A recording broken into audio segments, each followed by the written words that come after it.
नमस्कार मित्रांनो, हा आहे निरी रोड आणि इथे निरी रोडला बघा काय सुंदर प्लांटेशन केलेलं आहे पूर्ण रोडच्या साईडला. म्हणजे सिमेंट रोड असूनही सुंदर प्लांटेशन आहे. पूर्ण रोड बघा कसा ग्रीन ग्रीन आहे आणि फुटपाथ सोडून ते प्लांटेशन करण्यात आलेलं आहे बघा.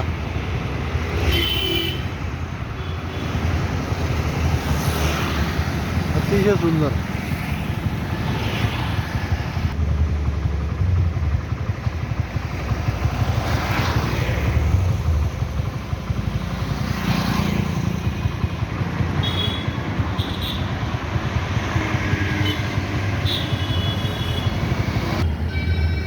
आणि आता हे बघा, हे आहे लंडन स्ट्रीटवरचं प्लांटेशन. अक्षरशः पूर्ण फुटपाथ जो आहे सगळा फोडून टाकला आहे. आणि झाडे कोणती लावलेली? सगळी वाळलेली झाडे दिसत आहे. म्हणजे हे झाडं आहे की स्टंप आहे फक्त? किंवा फुटपाथ पहा, सगळा फुटपाथची वाट लावून ठेवलेली आहे. म्हणजे हा लंडन स्ट्रीटचा एकच पार्ट दिसतोय आपल्याला. ट्रॅफिक भरपूर आहे, लंडन स्ट्रीटचा एकच पार्ट आहे. पण हा पूर्ण जयतळ्यापर्यंत सगळा फुटपाथ जो आहे हा सगळाचा फोडून टाकलेला आहे. दिसतंय हे सगळे वाळलेले झाडं. जवळपास 600-700 झाडं अशी वाळलेली झाडे लावलेली आहे. इथं खामला भाजी मार्केट समोर हे जे झाडं लावलेले आहे सगळे वाळलेले झाडं आहे.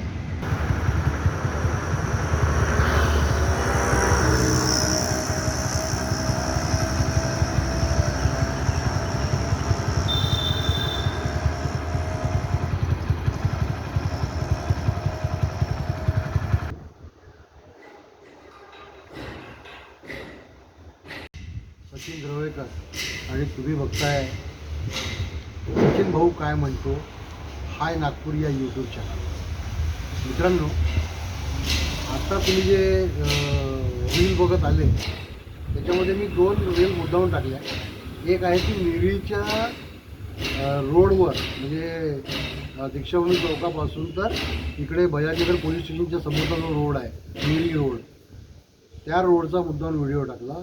तिथे जे प्लांटेशन करण्यात आलेलं होतं बरेच वर्ष आधी, ते बघा किती सुंदर प्लांटेशन करण्यात आलं. म्हणजे फुटपाथला कुठेही धक्का न लावता फुटपाथच्या बाजूला सिमेंट रोडवर खाचे करून तिथे झाडं लावण्यात आली. आणि आता ते इतकं ग्रीन रोड झालेला आहे तो की तुम्ही तर नुसतं अक्षरशः बघतच राहाल. दुसरा जो रील टाकला तो आहे लंडन स्ट्रीट. म्हणजे ते आता नवीन शोरूम जे बनले ना वर्धा रोडला टचमध्ये, तिथून तर जयतळ्यापर्यंत किंवा त्याच्या अलीकडे जवळपास 600 ते 700 झाडं लंडन स्ट्रीटचे जे आता जे प्लॉट जे गेलेले आहेत, म्हणजे तिथे प्लॉट नंबर 3, प्लॉट नंबर 4 याच्या जी झाडं कापण्यात येणार आहे, जवळपास 130 झाडं आता नवीन लंडन स्ट्रीटच्या त्या प्लॉट नंबर 3 किंवा 4मधून कापण्यात येणार आहे. तर कुठंतरी हायकोर्टानं सर्व ते जे डेव्हलपर आहेत त्या भागातले, पण प्रश्न एक मला विचारायचा आहे की हे जे डेव्हलपर बिल्डर जे आहेत, जे लंडन स्ट्रीटवरचे, म्हणजे हा ऑरेंज स्ट्रीट त्याच्यावरचे सगळेच प्लॉट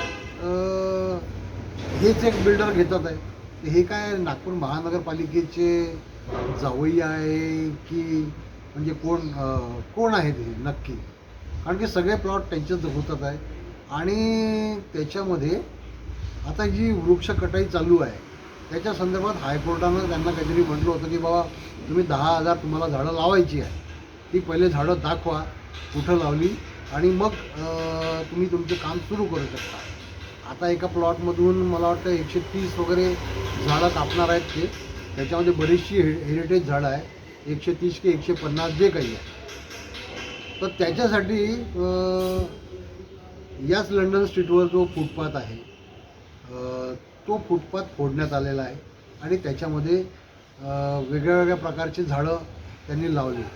आता झाडं लावली कशी लावली ते त्यांनाच माहिती. म्हणजे मी एकदा बघितलं होतं की 2-3 ते छत्तीसगडी मजदूर लोक बिचारे गड्डा करून तिथे त्यांनी एक झाड लावून दिलं. आता ह्या झाडाची परिस्थिती तुम्ही पहा. म्हणजे पूर्ण लंडन स्ट्रीटपर्यंत म्हणजे वर्धा रोडपासून तर जयताळ्यापर्यंत पूर्ण फुटपाथवर जाऊन बघा. अक्षरशः वाळलेली झाडे आहे. झाडांचे नुसते स्टंप दिसून राहिले. काही झाडांना पालवी फुटली, काही झाडांना पालवी फुटली नाही. वेगळ्या वेगळ्या प्रकारची झाडं आणि फुटपाथ तर अक्षरशः फुटपाथची तर शुद्ध मराठी भाषेत जर म्हटलं तर माय कळलं तुम्हाला पूर्ण घेऊन टाकली. अरे इतके पैसे खर्च करून तो सिमेंट रोड तुम्ही बनवला लंडन स्ट्रीटचा, मुख्यमंत्री यांच्या काय फंडामधून बनवला म्हणतात असं, आणि त्या फुटपाथवर पूर्ण फोडून टाकला फुटपाथ. त्या फुटपाथवर सगळं ते सिमेंट आणि सगळं गारा पडलेला आहे. कोणी त्याच्याकडे बघण्यालायक नाही आहे.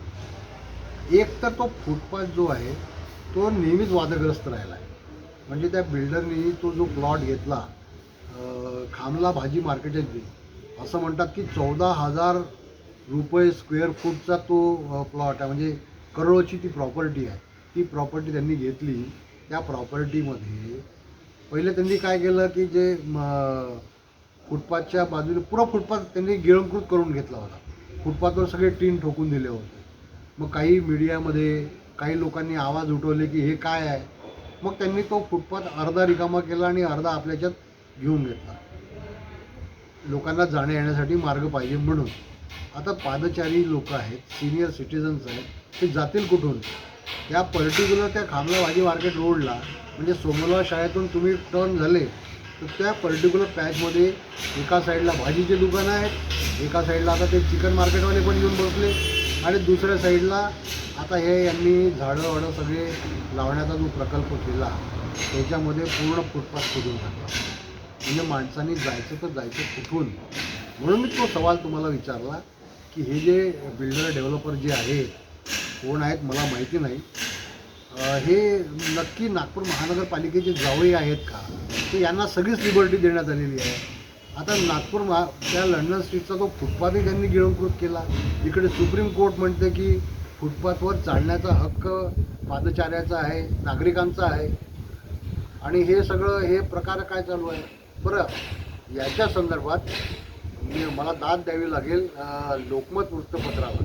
कारण की लोकमत वृत्तपत्रामध्ये आता 2 दिवसाआधी या संदर्भात ठळक बातमी छापून आली. कारण की काय आहे की हे जे डेव्हलपर जे बिल्डर जे आहेत, जे हे लंडन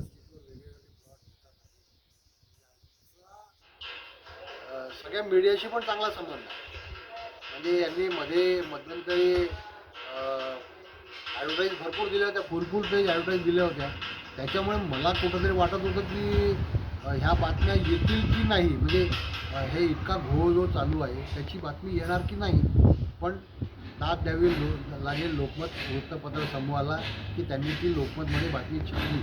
हे जे सगळा घोळ चालू आहे, वाळलेली झाडं, कोट्याधीचा जो खर्च झालेला आहे त्या फुटपाथवर, त्याचा सगळा गोंधळ.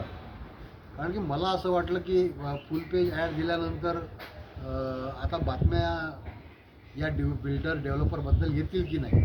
पण त्या आल्या, त्याच्याबद्दल धन्यवाद. कारण की हे मी अशासाठी म्हणतो कारण की 1-2 आठवड्याआधी त्या संपूर्ण लंडन स्ट्रीटवर जे वृक्षारोपण म्हणता येईल की काय म्हणता येईल याला, हे जे काम चालू होतं याच्या संदर्भामध्ये व्हिडिओ मी मीडियाला पाठवले होते की याच्या संदर्भात काही बातमी करा.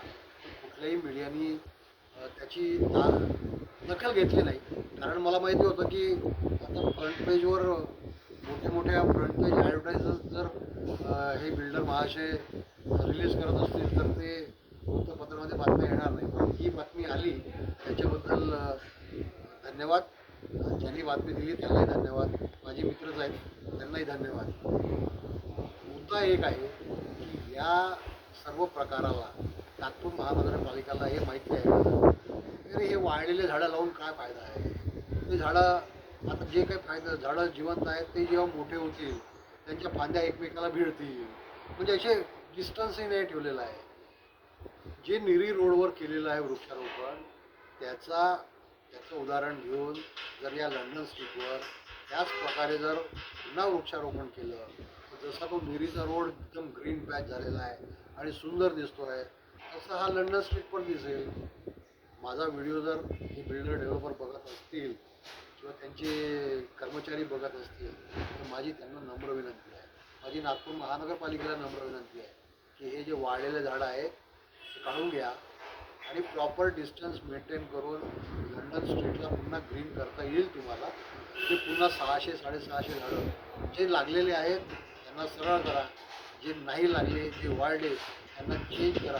पावसाळा सुरू आहे, झाडं लागतीलच आणि हा पूर्ण लंडन स्ट्रीटचा पॅच पण ग्रीन होईल. तुर्तास मित्रांनो एवढंच. पुढच्या एका परत ते सरकारी जावई आहेत का याच्या प्रश्नाचं उत्तर पण मला भेटलं तर चालेल. मित्रांनो तुर्तास एवढंच. पुढच्या नवीन व्हिडिओमध्ये एक नवीन विषय घेऊन नक्की येईल. तोपर्यंत सचिन गोळेकर.